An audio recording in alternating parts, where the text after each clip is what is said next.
Hi everyone. In this video we will study class 6 science chapter 6 and the chapter is changes around us. हमारे आसपास जो भी परिवर्तन होता है या जो भी चेंजेस होते हैं उनके बारे में इस चैप्टर में पढ़ेंगे. चैप्टर वैसे तो बहुत ही ज़्यादा छोटा है और इसमें इतने ज़्यादा इंपॉर्टेंट चीज़ है भी नहीं. मेन जो चीज़ है ना मैं वो बता देती हूँ पहले, जिससे आपको आइडिया रहे कि हाँ चैप्टर में एक्चुअली है क्या. दो टाइप के चेंजेस होते हैं, रिवर्सिबल और नॉन रिवर्सिबल. ठीक है, तो रिवर्सिबल वो चेंजेस होते हैं जिनको दोबारा वैसा किया जा सके. जैसे हम कोई बलून फुलाते हैं तो बलून को हमने फुलाया तो उसकी शेप चेंज हो जाती है, और अगर हमने उसमें से हवा फिर से निकाल दी तो बलून वापस उसी शेप में आ जाता है. तो ऐसे चेंजेस को रिवर्सिबल चेंज कहते हैं. ये जैसे आइस का एग्जांपल ले लेते हैं कि आइस जब मेल्ट हो जाती है तो वो पानी बन जाता है, और अगर पानी को ही हमने दोबारा अपने फ्रीज़र में रख दिया, स्टोर कर दिया, तो वो दोबारा से आइस बन जाएगा. तो ऐसे चेंजेस जो दोबारा से पहले जैसे किए जा सकते हो उन्हें रिवर्सिबल चेंजेस कहते हैं. और नॉन रिवर्सिबल है जो दोबारा पहले जैसे नहीं किए जा सकते. जैसे सपोज अभी बलून वाला एग्जाम्पल दिया था, तो बलून को यहाँ नीचे है भी, ये जो शुरू की चीज़ें हैं ये सारे तो मतलब एकदम थोड़ा बहुत ही ज़्यादा छोटे लेवल की एकदम बच्चों वाली चीज़ें हैं कि सपोज़ अगर हमारे पास पावर आ जाता है हम ऐसी चीज़ों को चेंज कर सकते हैं कि किसी की नाक लंबी हो गई है, ये सारी चीज़ें. तो ये सारी पढ़ने के लायक नहीं, मतलब ये ऐसी चीज़ थोड़ा मतलब फ़न के लिए है, पर ये इतना छोटा चैप्टर है कि इसमें और ज़्यादा कुछ एक्स्ट्रा इंटरेस्ट वाली चीज़ें है ही नहीं. तो ठीक है, यहाँ पे ये बलून वाला एग्जांपल हम ले रहे थे. जैसे सपोज़ जो सबसे पहले चैप्टर की स्टार्टिंग में बताया कि बलून को अगर हम ब्लो करते हैं तो उसकी शेप पहले से चेंज हो जाती है, और उसी को अगर हम दोबारा उसमें से सारी हवा बाहर निकाल दें, उसको पिचका दें, तो वो दोबारा पहले जैसे शेप में आ जाएगा. तो ऐसे चेंजेस होते हैं रिवर्सिबल चेंज. ठीक है, और अगर उसी बलून में हमने कोई पिन करके मतलब उसे पिन करके उसमें से हवा निकल गई, या मतलब उसमें वो और दोबारा से फुलाने लायक नहीं रहा, तो वो नॉन रिवर्सिबल चेंज हो जाएगा, क्योंकि हम उसको दोबारा से फुला नहीं सकते, दोबारा वैसे शेप में नहीं ला सकते. अब वो फिर वैसा ही रहेगा, उसे फुलाया नहीं जा सकता क्योंकि उसमें पिन लग गई है. ठीक है, तो उसमें से हवा पास हो जाएगी और वो बलून दोबारा से नहीं फूल पाएगा. ठीक है, सेकेंड एग्जाम्पल है ये इसका. फर्स्ट हाँ ये बलून वाला था. ओके, तो सेकेंड एग्जाम्पल है ये पेपर प्लेन का. ठीक है, a toy aeroplane made by folding paper. जैसे ये काफ़ी करा है क्लास में, जब इंटरेस्ट नहीं आता था तो ये बहुत बच्चे करते थे कि पेपर का किसी भी मतलब वेस्ट पेपर का उसका प्लेन बना के उसको हवा में उड़ाना. ठीक है, तो उसी जो आपने प्लेन बनाया उस पेपर से, उसे अगर आप दोबारा से एकदम स्ट्रेट कर लो, अनफोल्ड कर दो उसको, तो वो दोबारा से ऐसे पेपर की शेप में आ जाएगा. तो ऐसे ये हो गया एक रिवर्सिबल चेंज. क्यों? क्योंकि यहाँ पे इस पेपर से हमने ये प्लेन बनाया. अब इस प्लेन को अगर हम फिर से अनफोल्ड कर देंगे दोबारा से ये ऐसा पेपर बन जाएगा. बस थोड़ा सा उसकी शेप मतलब शेप वगैरह थोड़ी सी चेंज होगी, लेकिन बाकी वो प्लेन पेपर एकदम नहीं होगा. बस हाँ, लेकिन दोबारा से ये उसी साइज़ में उसी लुक में आ जाएगा. ठीक है, अब ये था रिवर्सिबल चेंज. क्यों? क्योंकि ये पहले की तरह हो सकता है. इसी का अगर मतलब नॉन रिवर्सिबल फॉर्म हम देखें तो वैसे तो बुक में तो ये एग्जांपल है नॉन रिवर्सिबल का कि एक एरोप्लेन को अगर हमने कट करा है पेपर में से, तो वो उसको हम दोबारा पहले जैसा नहीं कर सकते. मैं इस एग्जांपल से एग्री नहीं करती. हमने भी अपने स्कूल टाइम में मतलब टीचर से पूछा था कि ऐसा क्यों, क्योंकि हम तो इसे सेलो टेप से कर सकते हैं दोबारा पहले जैसा, लेकिन कभी भी सेटिस्फाइंग आंसर नहीं मिला. तो मैं तो आपको नहीं सजेस्ट करूँगी कि हाँ इस एग्जाम्पल को आप नॉन रिवर्सिबल चेंज के तौर पे एक्सेप्ट करो बाय हुक और क्रुक. आई विल सजेस्ट कि आप इसका एग्जाम्पल ही चेंज कर दो. कि सपोज़ ये जो पेपर प्लेन बनाया है, अगर हम इसको कोई पेपर है हम उसको जला देते हैं तो वो तो राख बन जाएगा, एशेस में कन्वर्ट हो जाएगा वो, तो उसको हम दोबारा पेपर नहीं बना सकते. तो ये है एक नॉन रिवर्सिबल चेंज. ये एग्जैक्टली नॉन रिवर्सिबल चेंज नहीं है कि अगर हमने इसे कट करके अलग कर दिया तो हम इसे दोबारा पहले जैसा नहीं कर सकते. कर सकते हैं, बट थोड़ा सा डिफरेंट रहेगा, लेकिन फिर भी हम उसे पेस्ट तो कर ही सकते हैं सेलो टेप से. ठीक है, यहाँ पे जैसे ये रोटी का एग्जाम्पल है. ठीक है, a ball of dough and a rolled out roti. रोटी में क्या रहता है, पहले तो आटे की मैं तीनों फॉर्म्स बता देती हूँ. मतलब आटा जो पाउडर फॉर्म में रहता है वो फ्लोर होता है. ठीक है, और उसी को अगर हम गूँथ देते हैं यानी नीडिंग कर देते हैं आटे की, तो वो डो बन जाता है यानी गुथा हुआ आटा. तो ये गुथे हुए आटे का ही एक एग्जाम्पल है कि ये गुथे हुए आटे की रोटी बेल दिया, ठीक है, जैसे वो करते हैं ना उसका पेड़ा बना के या लोई बना के, जैसे कहते हैं, डिफरेंट डिफरेंट चीज़ें बोलते हैं उसको, तो वो करके उसको मतलब एक बॉल सी बना के उसको फिर उसे करके फिर रोटी बेलते हैं। तो उस बॉल से इस रोटी को बेल दिया, ये एक चेंज आ गया। अब ये जो बिली हुई रोटी है या बेली हुई रोटी जो है, इससे हम दोबारा बॉल बना सकते हैं। होता भी है कई बार, कभी अगर आप ट्राई कर रहे हो रोटी बेलने के लिए, गोल नहीं हो पाती है, तो आप फिर दोबारा उसे गुचड़ मुचड़ कर देते हो, बॉल बना देते हो। तो ये एक रिवर्सिबल चेंज है, ठीक है। इसका नॉन रिवर्सिबल फॉर्म क्या होगा, ये कि अगर हमने फिर उस रोटी से, उस बेली हुई रोटी से, उस रोल्ड आउट रोटी को हमने सेक दिया, ठीक है, बेक कर दिया, अगर हमने उसे रोटी प्रॉपर बना दी उसे तवे पे रख के, तो उसको हम रिवर्स नहीं कर सकते, क्योंकि वो बन गई है, तो हम दोबारा उसे इस फॉर्म में नहीं ला सकते। तो ऐसा चेंज है नॉन रिवर्सिबल चेंज, ठीक है। तो ये 2 एग्जाम्पल थे, या 2 नहीं 3 हो गए शायद, हाँ, बलून वाला था पहला एग्जाम्पल, दूसरा ये पेपर प्लेन वाला, तीसरा ये रोटी वाला, ठीक है। तो ये 3 एग्जाम्पल है जिनके रिवर्सिबल फॉर्म और नॉन रिवर्सिबल फॉर्म दोनों चेंजेस के फॉर्म बताए हैं, ठीक है। तो ये था एक तो चैप्टर में, ठीक है। नेक्स्ट चीज़ क्या है, पहले यहाँ पे देख लेते हैं।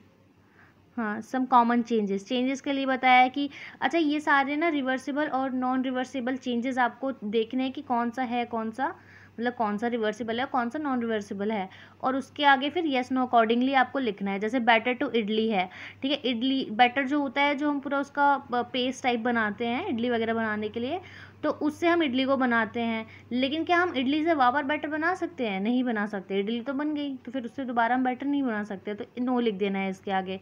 Wait clothes to dry clothes, ठीक है, गीले कपड़ों से सूखे कपड़े हो सकते हैं, वो तो है ही कि यहाँ पे गीले बाद में सूख जाते हैं, तो सूखे कपड़े दोबारा गीले हो सकते हैं। अब देखो उसमें पानी डाल देंगे हम तो दोबारा वो हो ही सकते हैं, तो वो भी रिवर्सिबल एक तरीके से हुआ ही। Woollen yarn to knitted sweater, knitted sweater मतलब हमने प्रीवियस चैप्टर में करा था ये, कि जो मतलब बुना हुआ स्वेटर है, ठीक है, वुलन यार्न है, उससे हम निटेड स्वेटर बनाते हैं, यानी उसको बुन के स्वेटर बनाते हैं। तो हम क्या स्वेटर से वापस यार्न को कर सकते हैं, बना सकते हैं, वो भी एक रिवर्सिबल है, क्योंकि अगर हम उसे खींच देते हैं तो खींचते खींचते खींचते सारा यार्न उसमें से निकलता चला जाता है, ठीक है। तो ऐसे ये जो सारे एग्जाम्पल है ना, ग्रेन टू फ्लोर, फ्लोर अभी हमने करा कि जो पाउडर फॉर्म में आटा होता है, ठीक है, ग्रेन जब वो गेहूँ वगैरह के फॉर्म में होता है, तो उससे हम आटा मतलब उसे पिसवा के गेहूँ को फिर आटा बना लेते हैं हम। और क्या हम आटे से दोबारा गेहूँ कर सकते हैं, नहीं बना सकते, तो ये नॉन रिवर्सिबल हो गया। Cold milk to hot milk, ठंडा दूध है अगर, तो उसे हम गर्म कर सकते हैं, बिल्कुल कर सकते हैं गैस पे, तो हम जो गर्म दूध है वो दोबारा ठंडा कर सकते हैं, वो भी हो सकता है, वो तो अपने आप ही हो जाएगा, तो ये भी एक रिवर्सिबल है। Straight string to a coiled string, string होती है मतलब जैसे तार वार या रस्सी वगैरह होती है ना वो, तो अगर वो स्ट्रेट है हम उसे कॉइल कर सकते हैं, ठीक है, उसे मोड़ के मतलब जैसे करते हैं कि एक कॉइल बना के रखते हैं उसको जलेबी के फॉर्म में, मतलब जलेबी की जो शेप होती है, ठीक है, वो कॉइल शेप होती है, तो हम वैसे उसे रख सकते हैं, और अगर वो कॉइल है तो उसे दोबारा स्ट्रेट कर सकते हैं हम, तो ये भी एक रिवर्सिबल हुआ। बट टू फ्लावर, ठीक है, जो कली होती है उससे एक फूल निकलता है, तो फूल, कली से फूल बनना, ये तो एक प्रोसेस ही है। अब फूल दोबारा कली बन सकता है, फूल दोबारा कली नहीं बन सकता, ठीक है, तो ये नॉन रिवर्सिबल है।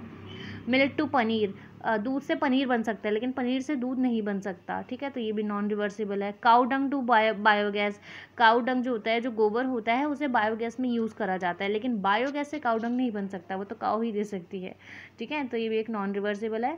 Stressed rubber band to its normal size, ये तो रिवर्सिबल है भाई, अगर हम किसी रबर बैंड को खींचते हैं, ठीक है, तो वो स्ट्रेच हो जाती है, लंबी हो जाती है, और अगर हम उसे छोड़ देंगे तो खुद ही अपने आप अपने नॉर्मल साइज़ में आ जाएगी, तो ये भी एक रिवर्सिबल चेंज है। आइसक्रीम टू मॉल्टन आइसक्रीम, ठीक है, अगर आइसक्रीम पिघल जाती है, तो वैसे तो ये एक मतलब बाकी आइसक्रीम पे लागू नहीं होता, पर हाँ अगर हम आइस को देखें तो वो दोबारा से उस फॉर्म में आ सकती है। तो ऐसे आपको पूरी ये टेबल करनी है कि कौन से चेंजेस रिवर्सिबल है और कौन से नॉन रिवर्सिबल है, ठीक है। नेक्स्ट चीज़ है, could there be other ways to bring a change, okay, तो ये इस इमेज को आप पहले तो ध्यान में रखना, ठीक है।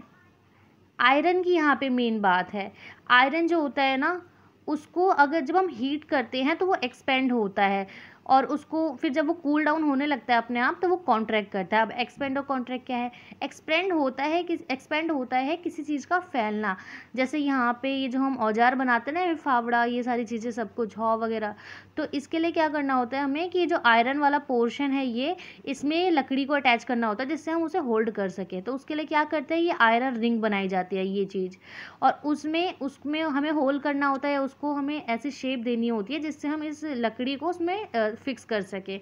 तो इसलिए यहाँ पे ना इसको हीट किया जाता है, क्योंकि हीट करेंगे तो एक्सपैंड होगा और वो और ज़्यादा चौड़ा होगा, तो इस डंडे को, इस लकड़ी को उसमें हम पुट कर सकते हैं। और उसके बाद जब ये धीरे धीरे कूल डाउन होने लगेगा, हमने गर्म करा था इसको, इस वजह से ये एक्सपैंड हुआ था और हम इसको इसमें डाल सके थे, और जब ये ठंडा होने लगेगा तो अपने आप ये कॉन्ट्रैक्ट होने लगेगा, यानी सिकुड़ने लगेगा, तो फिर ये खुद ही इस डंडे को जकड़ लेगा। तो इसी एक्सपेंशन और कॉन्ट्रैक्शन की वजह से ही अपने आप उसमें फिक्स हो जाएगा। ठीक है, मतलब ये मजबूत हो जाएगा इसका fixation. Tools are often heated before fixing wooden handles. हाँ, ये सारे जो टूल्स हैं ये अक्सर हीट किए जाते हैं, गर्म किए जाते हैं फिक्स करने के पहले।